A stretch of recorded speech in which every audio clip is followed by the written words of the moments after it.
dari pesantren-pesantren kecil di sudut kampung hingga pusat pendidikan besar di seluruh pelosok Nusantara. Santri dan para kiai telah membuktikan diri sebagai penjaga moral dan benteng bangsa.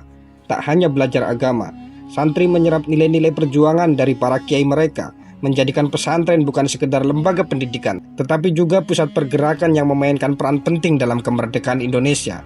Sejarah panjang ini bukanlah cerita biasa, melainkan rangkaian kisah penuh makna yang membentang dari era awal masuknya Islam hingga era modern. Tanggal 22 Oktober setiap tahunnya diperingati sebagai Hari Santri. Ini merujuk pada perjuangan ulama dan santri dalam perjuangan jihad kemerdekaan yang ditandai dengan Resolusi Jihad 22 Oktober 1945. Resolusi ini membakar jiwa nasionalisme santri untuk melawan diskriminasi terhadap Indonesia, dan akhirnya perjuangan meletus pada tanggal 10 November 1945 di Surabaya yang sekarang dijadikan sebagai Hari Pahlawan. Sebentar, terlebih dahulu saya mengingatkan, berhubung edisi ini cukup panjang, maka akan dibagi dalam dua part. Ini adalah part 1 dan part 2, insya Allah pada tanggal 22 sudah bisa disaksikan. Lanjut, santri merupakan bahan atau wacana diskusi yang tidak akan pernah habis. Tidak sedikit para peneliti dari luar Indonesia datang jauh-jauh hanya untuk meneliti kiai, isi pesantren, dan isi kepala santri. Tentu kita semua ingat bagaimana pesantren menjadi bahan perdebatan dalam polemik kebudayaan antara Dr. Sutomo, Ki Hajar Dewantoro, dan Sultan Takdir Ali Shahbana. Anda bisa baca dalam buku Pesantren Studies karya Ahmad Baso. Anda juga bisa membaca buku polemik kebudayaan yang telah merekam perdebatan kebudayaan yang dihimpun oleh Ahdiyat Kami Harja. Karena akan sangat panjang sekali kalau saya uraikan secara utuh di sini. Dalam konteks sejarah Indonesia, pada era 1930-an, muncul perdebatan besar yang dikenal sebagai polemik kebudayaan. Polemik kebudayaan memang menjadi salah satu diskusi penting di awal abad ke-20, di mana muncul perdebatan intelektual mengenai arah kebudayaan Indonesia yang ideal. Beberapa tokoh penting yang terlibat dalam polemik ini, seperti Sultan Takdir Ali Shahbana, Ki Hajar Dewantoro, dan Dr. Sutomo. Salah satu aspek yang diperbincangkan adalah peran kiai dan pesantren dalam masyarakat Indonesia. Bagi Sultan Takdir Ali Shahbana yang mewakili kubu modernis, budaya Indonesia harus bergerak ke arah modernitas dan melepaskan diri dari tradisi yang dianggapnya sebagai penghambat kemajuan. Dalam pandangannya, pendidikan di pesantren yang berbasis pada ajaran-ajaran tradisional dianggap tidak mampu menjawab tantangan modernitas, harus diubah atau digantikan dengan pendidikan yang lebih rasional dan modern. Sebaliknya, Ki Hajar Dewantoro yang lebih konservatif dan membela kebudayaan tradisional memandang kiai dan pesantren sebagai institusi yang penting dalam mempertahankan identitas kebudayaan Indonesia. Ki Hajar percaya bahwa pesantren memiliki peran besar dalam menjaga moralitas, adab, dan nilai-nilai kebangsaan.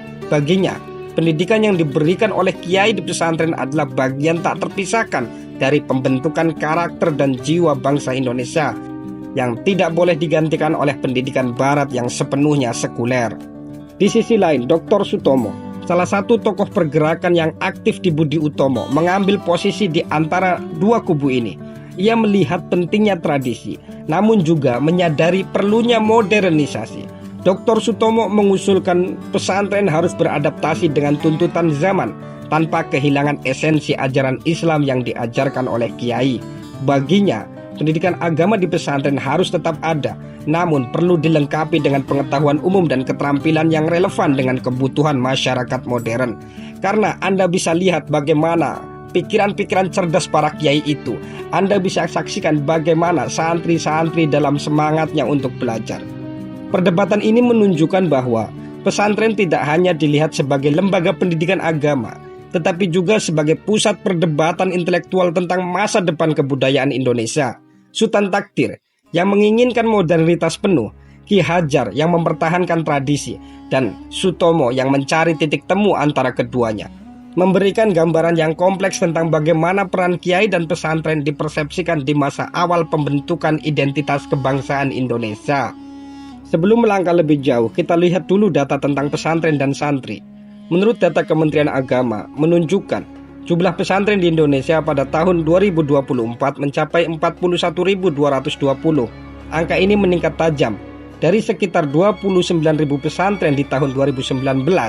Setelah disahkannya Undang-Undang Pesantren, adanya regulasi baru ini mendorong antusiasme masyarakat untuk mendirikan pesantren lebih banyak lagi karena dipermudah secara perizinan.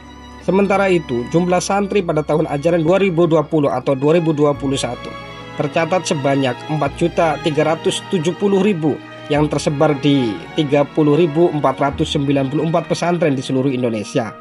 Provinsi dengan santri terbanyak adalah Jawa Timur dengan jumlah 970.540 santri, diikuti oleh Jawa Barat 900.1.222 santri, dan Jawa Tengah 558.620 santri. Jumlah santri di Maluku adalah yang paling sedikit dengan hanya 1.200 santri. Data ini menunjukkan peran pesantren dan santri dalam pendidikan Islam dan peran sosial semakin meningkat di Indonesia. Sebelum kita melangkah lebih jauh, alangkah baiknya kita masuk dulu kepada wacana sejarah mengenai Islam masuk ke Nusantara dan cikal bakal pesantren abad ke-7 hingga abad ke-14. Ketika Islam pertama kali tiba di Nusantara melalui jalur perdagangan pada abad ke-7, interaksi antara penduduk lokal dan para pedagang muslim membawa perubahan besar dalam pola pikir dan budaya masyarakat di Sumatera Utara. Samudra Pasai berkembang menjadi pusat dakwah dan keilmuan Islam di Nusantara. Di sini, para ulama membentuk sistem pendidikan agama yang kelak menjadi inspirasi lahirnya pesantren di seluruh Nusantara. Salah satu tokoh kunci pada masa ini adalah Sultan Malik As-Saleh, pendiri kerajaan Samudra Pasai. Ia mendirikan pusat pendidikan yang melibatkan para ulama dari berbagai belahan dunia Islam. Tradisi pendidikan di Samudra Pasai kemudian menyebar ke Jawa melalui jalur perdagangan dan ziarah. Ulama dari Timur Tengah yang berkunjung ke Jawa seperti Maulana Malik Ibrahim membawa konsep pesantren dan madrasah yang menjadi awal mula penyebaran Islam melalui lembaga pendidikan di Jawa. Kalau kita membacanya lebih luas lagi, masuknya Islam ke bumi Nusantara sebenarnya ada perbedaan pandangan.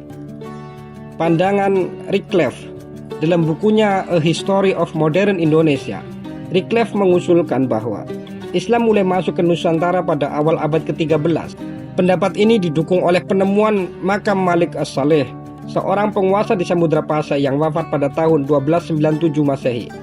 Malik As-Saleh adalah penguasa pertama di Sumatera yang tercatat memeluk Islam, dan kerajaannya di Samudra Pasai menjadi salah satu pusat penyebaran agama Islam di wilayah tersebut. Menurut Wycliffe, Islam di Nusantara awalnya menyebar melalui jaringan perdagangan internasional, terutama oleh para pedagang muslim dari Gujarat, India, Persia, dan Arab. Pedagang-pedagang ini tidak hanya membawa barang-barang dagangan, tetapi juga membawa ajaran agama yang baru. Seiring dengan berkembangnya jalur perdagangan, Islam pun mulai menyebar ke pesisir Sumatera, Jawa, dan wilayah lain di Nusantara, seringkali melalui interaksi dagang dan pernikahan dengan penduduk setempat. Pandangan selanjutnya diutarakan oleh Agus Sunyoto. Sementara itu, Agus Sunyoto dalam bukunya Atlas Wali Songo menyoroti bahwa Islam mungkin telah hadir di Nusantara jauh lebih awal daripada yang diduga oleh Wycliffe. Sunyoto mengutip berbagai sumber, termasuk naskah-naskah lokal dan laporan dari para musafir muslim seperti Ibnu Battuta, yang mencatat adanya komunitas muslim di Nusantara sejak abad ke-7. Dalam bukunya, Sunyoto menyebutkan adanya bukti-bukti bahwa Islam sudah dikenal di wilayah Nusantara melalui jalur maritim yang menghubungkan dunia Arab dengan Asia Tenggara sejak era dinasti Umayyah. Pendekatan Agus Sunyoto menekankan pentingnya peran para dai pendakwah yang berasal dari Timur Tengah dan Asia Selatan yang aktif menyebarkan Islam di berbagai wilayah Nusantara. Penyebaran ini terjadi tidak hanya melalui jalur perdagangan, tetapi juga melalui diplomasi budaya dan agama yang lebih sistematis. Selanjutnya, bukti arkeologis dan sumber lain. Penelitian arkeologis juga memberikan gambaran tentang masuknya Islam ke Nusantara. Penemuan nisan di Leran Gresik yang bertuliskan nama seorang perempuan muslimah bernama Fatimah binti Maimun, wafat 1082 Masehi, menjadi salah satu bukti penting bahwa Islam sudah ada di Jawa pada abad ke-11. Ini menunjukkan bahwa setidaknya pada abad ke-11 sudah ada komunitas muslim di pantai utara Jawa, meskipun masih kecil dan terisolasi. Selain itu, ada juga bukti dari prasasti-prasasti dan catatan-catatan dari para penjelajah muslim yang mengindikasikan adanya kerajaan-kerajaan di Nusantara yang mulai mengadopsi Islam sebagai agama resmi di awal abad ke-13. Samudra Pasai dan Kesultanan Aceh adalah dua kerajaan Islam awal yang muncul di Sumatera. Dari sini, Islam kemudian menyebar ke berbagai wilayah lain di Nusantara seperti Jawa, Kalimantan, Sulawesi, hingga Maluku. Metode penyebaran Islam. Proses penyebaran Islam di Nusantara berlangsung secara bertahap, tidak melalui penaklukan militer tetapi melalui dakwah yang damai dan pencampuran budaya. para ulama dan wali sangat berperan dalam menyebarkan Islam. Mereka menggunakan pendekatan yang lunak seperti adaptasi budaya lokal dan kesenian untuk memperkenalkan ajaran Islam tanpa menimbulkan resistensi dari masyarakat setempat. Wali Songo misalnya menggunakan berbagai metode seperti seni wayang dan gamelan untuk mengajarkan nilai-nilai Islam kepada masyarakat Jawa. Islam di Nusantara juga berkembang pesat berkat peran pesantren sebagai pusat pendidikan agama. Pesantren menjadi tempat pembelajaran Al-Quran, hadis, dan fikih yang juga turut membentuk generasi-generasi pemimpin muslim di Indonesia. Pesantren menjadi transmisi nilai keislaman dan keilmuan Islam hingga sekarang. Masuknya Islam ke Nusantara tidak dapat dilihat sebagai satu peristiwa tunggal yang pasti, tetapi sebagai proses panjang yang terjadi selama berabad-abad. Pandangan yang diajukan oleh Wycliffe, Sunyoto, dan sumber-sumber arkeologis menunjukkan Islam sudah hadir di Nusantara sejak awal abad ke-7, tetapi baru menyebar luas dan mengakar di masyarakat pada abad ke-13, terutama melalui jalur perdagangan dan dakwah para ulama dan pedagang. Dengan demikian, narasi sejarah Islam di Indonesia mencerminkan keragaman dalam metodologi dan sumber data. Buku A History of Modern Indonesia oleh Wycliffe dan Atlas Wali Songo oleh Agus Sunyoto memberikan dua perspektif penting yang saling melengkapi dalam memahami sejarah masuknya Islam ke Nusantara. Pada abad ke-14, dakwah Islam di Jawa mencapai puncaknya berkat peran Wali Songo. Mereka mendirikan pesantren-pesantren sebagai pusat dakwah dan pendidikan.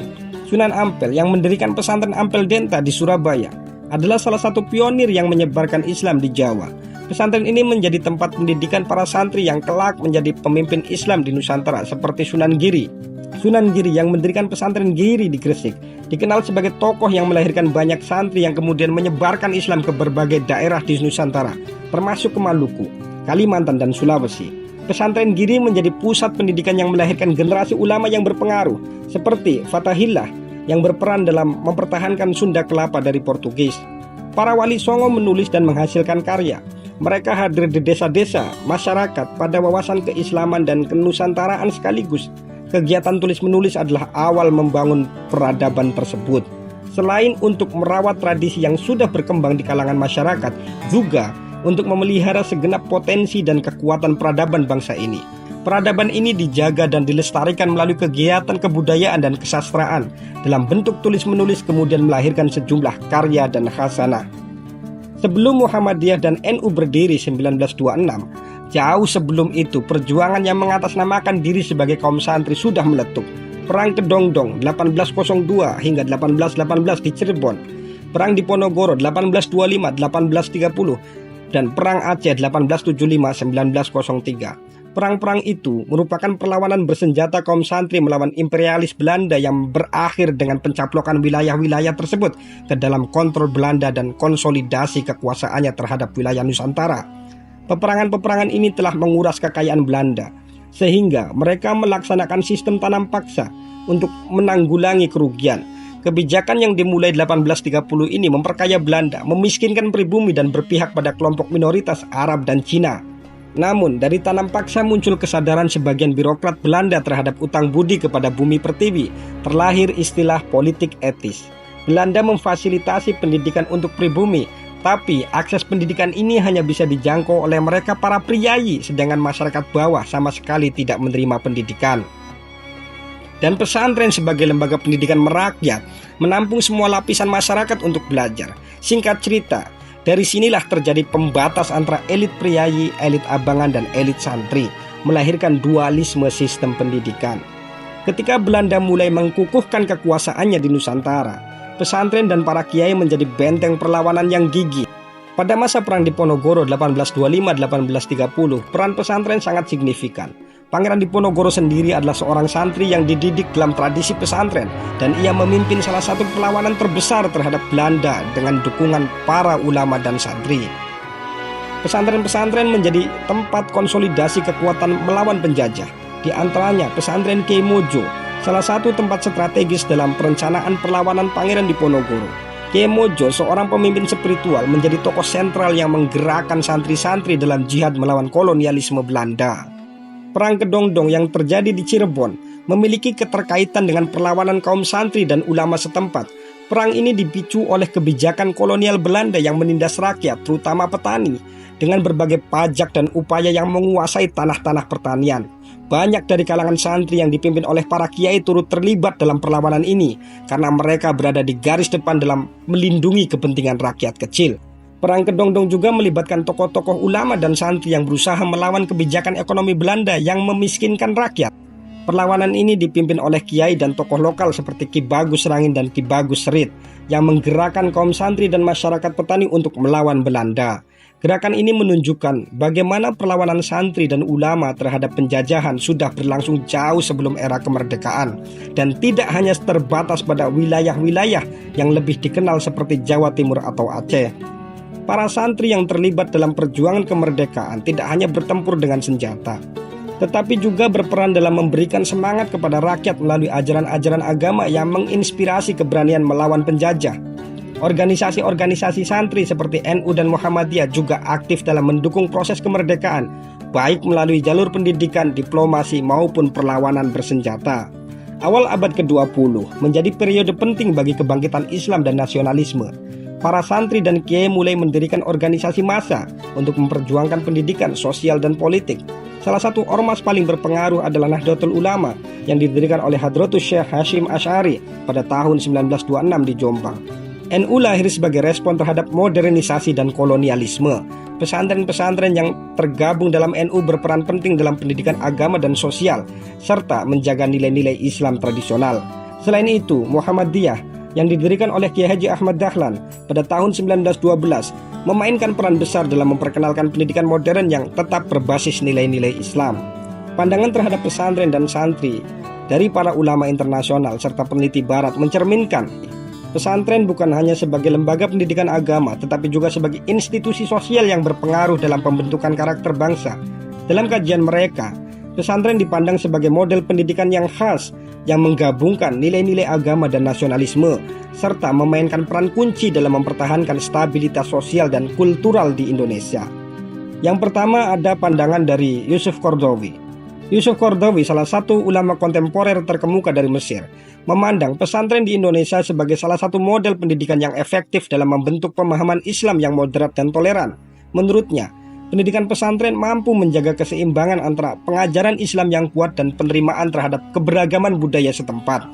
Dalam bukunya Fiqhul Aqliyat, Qaradawi menyebutkan pentingnya pendidikan Islam yang tidak kaku dan rigid, serta menekankan bahwa pendekatan fleksibel yang diajarkan di pesantren dapat menjadi contoh bagi pendidikan Islam di negara-negara lain. Pandangan yang kedua datang dari Abul Hasan Ali An-Nadwi. Al-Nadwi seorang ulama dan intelektual muslim dari India. Dalam karyanya Islam and the World menyoroti bagaimana pesantren di Indonesia telah memainkan peran penting dalam menjaga kesatuan umat dan menyebarkan dakwah dengan pendekatan damai. Dia menyebutkan bahwa pesantren sebagai lembaga pendidikan tradisional telah berhasil mempertahankan ajaran Islam yang otentik sambil tetap beradaptasi dengan modernitas. Menurut Al-Nadwi, pesantren juga berhasil mendidik santri untuk menjadi pemimpin-pemimpin yang kuat, baik dalam bidang keagamaan maupun sosial. Datang juga pandangan dari para peneliti barat tentang pesantren dan santri. Yang pertama datang dari Clifford Geertz, seorang antropolog Amerika yang sangat terkenal dengan studinya tentang agama di Indonesia, memberikan pandangan yang mendalam tentang pesantren dalam bukunya The Religion of Java.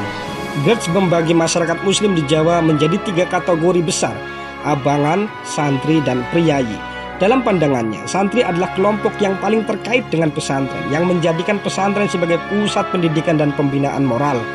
Geertz melihat pesantren sebagai institusi yang menciptakan komunitas Islam yang taat dan memelihara ajaran-ajaran Islam dalam bentuk yang disiplin. Geertz menekankan peran penting kiai sebagai pemimpin spiritual dalam pesantren yang memiliki pengaruh besar terhadap santri dan masyarakat sekitar. Pandangan kedua datang dari Martin van Bruynesen, seorang peneliti asal Belanda yang telah lama mempelajari Islam di Indonesia, memberikan perhatian khusus terhadap pesantren.